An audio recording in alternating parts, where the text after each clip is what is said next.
বরঞ্চ একটু পানি পর্যন্ত মুখে নেই নাই। আমার মতো নাফরমান, আমার মতো গুনাহগার এরকম হইতে পারে? আকাশের নিচে জমিনের উপরে আমার মতো এত খারাপ লোক, এত গুনাহগার হয়তো আর কেউ এই দুনিয়ার মধ্যে নাই। আল্লাহর হাবিব সাল্লাল্লাহু আলাইহি ওয়াসাল্লাম যখন এই কথা শুনলেন, আল্লাহর হাবিব ডাক দিয়ে বলে, উম্মত, মানুষ গুনাহ করে তো করে, কিন্তু তোমার মতো এত নিকৃষ্ট গুনাহ করে না। মানুষ পাপ করে তো করে, কিন্তু তোমার মতো এত নিকৃষ্ট পাপ করে না। তুমি আমার দরবার থেকে দূর হয়ে যাও, তুমি আমার দরবার থেকে চলে যাও। এক লোক রাসূলের দরবারে এসে কান্না করতেছে। তার কান্না দেখে হযরত ওমর রাদিয়াল্লাহু তাআলা আনহু তার চোখে পানি চলে আসলো। সে জিজ্ঞাসা করতেছে, হে লোক, তুমি কি জন্য কাঁদতেছো? জিজ্ঞাসা করার পরে সে আল্লাহর হাবিব সাল্লাল্লাহু আলাইহি ওয়াসাল্লামের দরবারে যখন হযরত ওমর রাদিয়াল্লাহু তাআলা আনহু চলে গেলেন, আল্লাহর হাবিব সাল্লাল্লাহু আলাইহি ওয়াসাল্লাম ওমরের দিকে তাকিয়ে বলে, হে ওমর, তুমি কি জন্য কান্না করতেছো? কি ব্যাপার তোমার, কি হয়েছে? হযরতে ওমর রাদিয়াল্লাহু তাআলা আনহু বলেন, ইয়া রাসূলুল্লাহ, ইয়া হাবিবাল্লাহ, আপনার দরবারের পাশে একটা লোক কান্না করতেছে, এত পরিমাণ কাঁদতেছে, তার ওই কান্না দেখে আমি ওমরের চোখে পানি চলে আসছে। আল্লাহর হাবিব সাল্লাল্লাহু আলাইহি ওয়াসাল্লাম ওই যুবককে, ওই লোককে খবর পাঠাইলেন ভিতরে আসার জন্য। যখন ওই লোকটা আসলো, আল্লাহর হাবিব সাল্লাল্লাহু আলাইহি ওয়াসাল্লাম জিজ্ঞাসা করে, উম্মত, তুমি কি জন্য কান্না করতেছো? লোকটা জবাব দিতেছে, ইয়া রাসূলুল্লাহ, ইয়া হাবিবাল্লাহ, আমি কাঁদি না, আমার গুনাহই আমাকে কাঁদাইতেছে। আল্লাহর হাবিব সাল্লাল্লাহু আলাইহি ওয়াসাল্লাম লোকটাকে ডাক দিয়ে বলে, উম্মত, কি এমন গুনাহ করেছো রে উম্মত, যার কারণে তুমি এত পরিমাণ কান্না করতেছো? লোকটা ডাক দিয়ে বলে, ইয়া রাসূলুল্লাহ, ইয়া হাবিবাল্লাহ, আমি এত পরিমাণ গুনাহ করেছি যে গুনাহ হয়তো আমার আল্লাহ আমাকে ক্ষমা করবে না।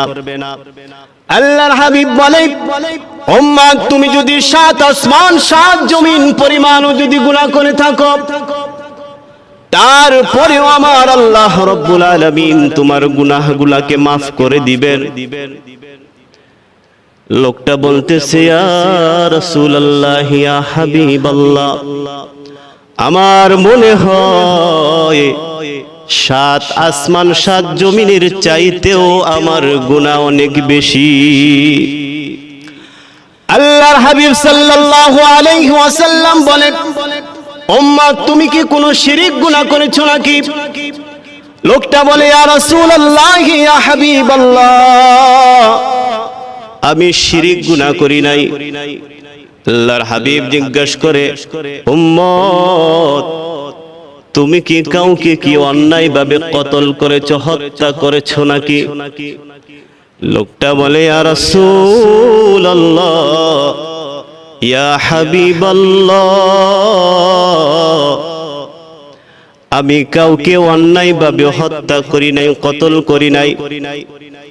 আল্লাহর হাবিব সাল্লাল্লাহু আলাইহি ওয়াসাল্লাম বলে, উম্মত, তাহলে বলো তুমি কি এমন গুনাহ করেছো রে উম্মত, যার জন্য তুমি এত পরিমাণ কান্না করতেছো? লোকটা বলে, ইয়া রাসূলুল্লাহ, ইয়া হাবিবাল্লাহ, আমি একজন চোর মানুষ। মদিনার মধ্যে যখন একজন আনসারী মহিলাকে যখন কবরের মধ্যে রাখা হলো, তখন আমার আদত ছিল যখন কোনো মানুষকে কবরের মধ্যে রাখা হয়, ওই কবরের মাটিগুলো সরাইয়া কাফনের কাপড় চুরি করা হলো আমার আদত। যখন আমি খবর পাইলাম একজন আনসারী মহিলাকে যখন কবর দেওয়া হলো, যখন আমি কবরের মধ্যে তার মাটিগুলো সরাইয়া যখন তার কাফনের কাপড়টাকে আমি উঠাতে চেষ্টা করতেছি, ইয়া রাসূলুল্লাহ ইয়া হাবিবাল্লাহ, মাটিগুলা সরানোর পরে কাফনের কাপড়টা যখন উঠাইলাম, তার এত সুন্দর চেহারা দেখার পরে শয়তান আমার উপর গালেব চলে আসলো। আমি ওই মৃত মহিলার সাথে খারাপ কাজে লিপ্ত হয়ে গেলাম। যখন খারাপ কাজে আমার চাহিদা পূরণ করার পরে যখন আমি চলে আসতেছি, এমন সময় পিছন দিক থেকে ওই মহিলা ডাক দিয়ে বলতেছে, ও আল্লাহর যুবক, তুমি কি জন্য ওই আল্লাহ তাআলাকে ভয় করলে না? যেদিন কিয়ামতের দিন আল্লাহ রাব্বুল আলামিন জালেমের উপর মাজলুমের বিচার নেওয়া হবে, ওই আল্লাহকে কেন তুমি ভয় করলে না? কেন তুমি ওই আল্লাহকে ডরাইলে না? আমি কিয়ামতের দিন তোমার ব্যাপারে আল্লাহ তাআলার কাছে নালিশ করব।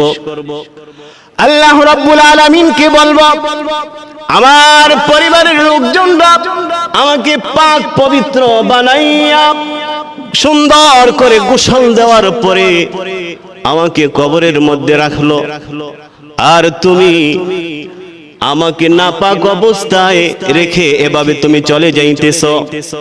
ওই লোকটা যখন আল্লাহর হাবিব সাল্লাল্লাহু আলাইহি ওয়াসাল্লামকে বলতেছে, ইয়া রাসূলুল্লাহ ইয়া হাবিবাল্লাহ,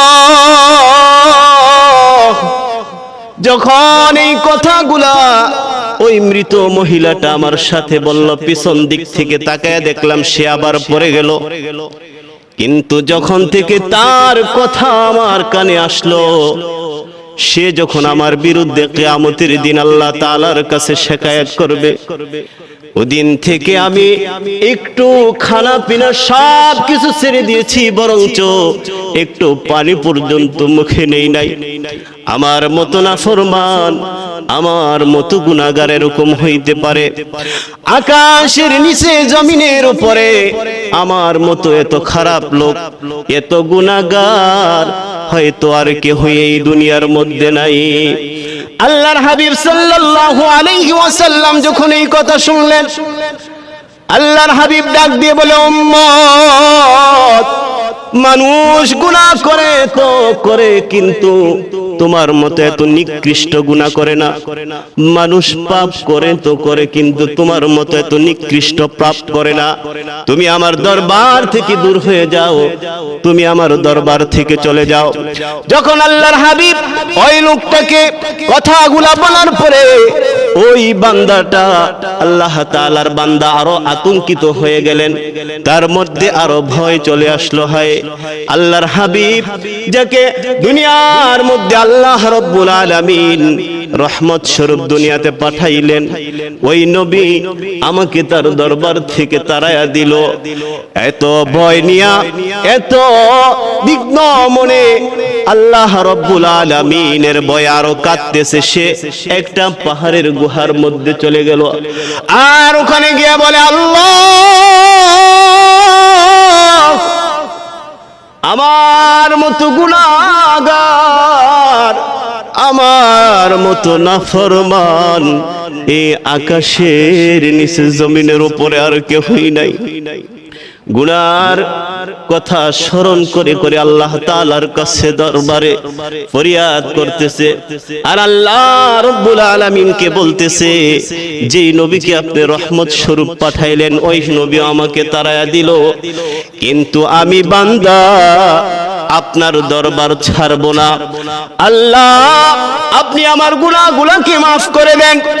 এমনি ভাবে আল্লাহর কাছে চোখের পানিগুলো ছেড়ে ছেড়ে আল্লাহ তাআলার কাছে ফরিয়াদ করে, হে তুই হাজত রওয়ায়ে দু জাহাঁ, হে তুই হাজত রওয়ায়ে দু জাহাঁ, तेरे दर को छोड़ कर जाऊं कहाँ इलाही गर के दरियाए गुनाह तुम ही दानी व खुद हस्ती गवाह तुम ही दानी व खुद हस्ती गवाह বান্দা যখন আল্লাহ তাআলার কাছে চোখের পানিগুলো ছেড়ে ছেড়ে কান্দে আল্লাহ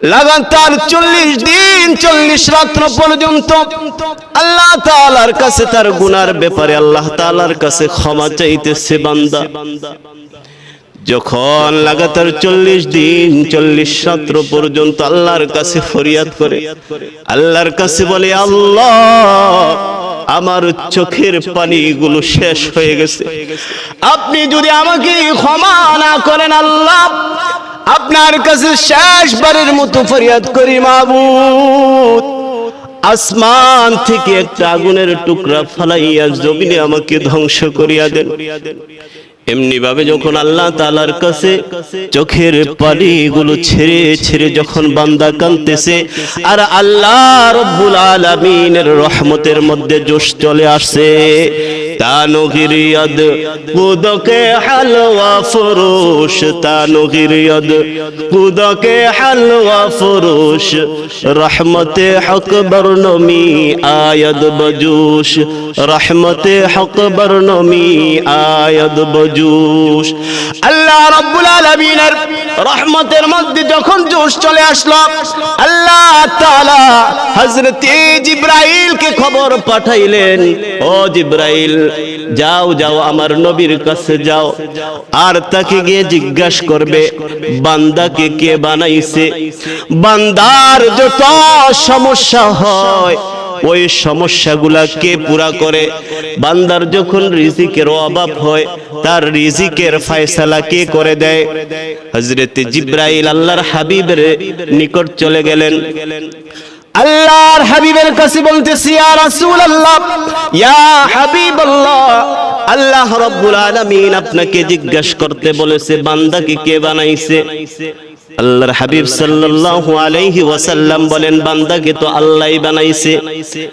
বান্দার যত সমস্যা হয় সমস্যার সমাধান কে করে কে আল্লাহই তো করে বান্দার যখন রিজিকের সমস্যা হয় ওই রিজিকের অভাব কে দূর করে বলে আল্লাহ তাআলাই তো করে হযরত জিবরাইল বলেন ইয়া রাসূলুল্লাহ ইয়া হাবিবাল্লাহ আপনার দরবারে একজন লোক আসলো সে আল্লাহ তাআলার কাছে এত পরিমাণ কান্না করেছে আপনি যে ওই বান্দাকে তাড়ায়া দিলেন কিন্তু আল্লাহ রব্বুল আলামিনের কাছে এত পরিমাণ ফরিয়াদ করার কারণে আল্লাহ রব্বুল আলামিন ওই বান্দার জীবনের গুনাহগুলোকে maaf করে দিয়েছে এবং আপনি তার কাছে খবর পৌঁছায়া দেন বান্দার কাছে খবর পৌঁছায়া দেন যেন আল্লাহ রব্বুল আলামিনের দরবারে আর কাঁদতে হবে না আল্লাহ রব্বুল আলামিন তার যত গুনাহ আছে সমস্ত গুনাহগুলোকে maaf করে দিয়েছে কাদের কুদ রকত দারি বরকমাল কাদের কুদ রকত দারি বরকমাল أنت حسبي أنت ربي ذو الجلال أنت حسبي أنت ربي ذو الجلال এজন্য আমার ভাইরা যত পরিমাণ গুনাহ করে না কেন বান্দা আল্লাহ তাআলার কাছে যদি তওবা করে বান্দা আমার আল্লাহ রব্বুল আলামিন তো দয়ার সাগর বান্দা চাইতে দেরি আমার আল্লাহ রব্বুল আলামিন তাকে maaf করতে দেরি হয় না এজন্য আমরা যারা এখনো গুনার সাগরের মধ্যে হাবুডুবু খাই আল্লাহ রব্বুল আলামিন বলে লা তাকনাতু মির রাহমাতিল্লাহ বান্দা যত গুনাহ করো না কেন আমার রহমত থেকে তুমি কোনোদিন নৈরাশ হয়ো না এজন্য আমরা যারা এখানে আছি আল্লাহ রাব্বুল আলামিনের কাছে খাস দিলে যদি তওবা করি আল্লাহ রাব্বুল আলামিন আমাদের গুনাহগুলোকে ক্ষমা করে দিবেন। আল্লাহ তাআলা কোরআনে কারীমের মধ্যে বলেন ইল্লা মান তাবা ওয়া আমানা ওয়া আমিলা আমালান সালিহা فأولئك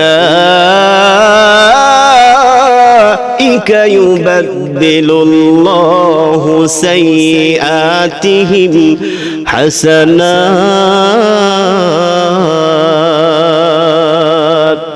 কোন বান্দা যদি আল্লাহ রাব্বুল আলামিনের কাছে তওবা করে আল্লাহ আমি আর জীবনে গুনাহ করব না, নিজের নফসের উপর অনেক অন্যায় করেছি, অবিচার করেছি, শয়তানের দুকায় পড়ে আল্লাহ রাব্বুল আলামিন আপনার নাফরমান করেছি, যদি বান্দা আল্লাহ রাব্বুল আলামিনের কাছে যদি তওবা করে আল্লাহ তাআলা তওবাকারীর দিকে তাকাইয়া আল্লাহ রাব্বুল আলামিন তার জীবনের গুনাহগুলোকে maaf করে দেন।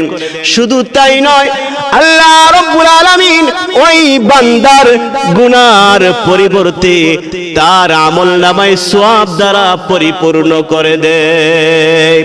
এজন্য আমার ভাইরা আল্লাহ রাব্বুল আলামিনের কাছে বান্দা তুমি যত গুনাহ করো না কেন, যদি খাস দিলে যদি তওবা করো রে বান্দা, আল্লাহ রাব্বুল আলামিন তোমার গুনাহগুলোকে maaf করে দিবেন। আল্লাহর হাবিব সাল্লাল্লাহু আলাইহি ওয়াসাল্লাম হাদিসে পাকের মধ্যে বলেন আত-তাইবু মিনায-যামবি কামাল লা যামবা লা। আল্লাহ রাব্বুল আলামিন যে ব্যক্তি আল্লাহ তাআলার কাছে তওবা করে আল্লাহ রাব্বুল আলামিন তার গুনাহকে এমন ভাবে maaf করে দেন, ক্ষমা করে দেন যেন বান্দা জীবনেই আর গুনাহই করে নাই।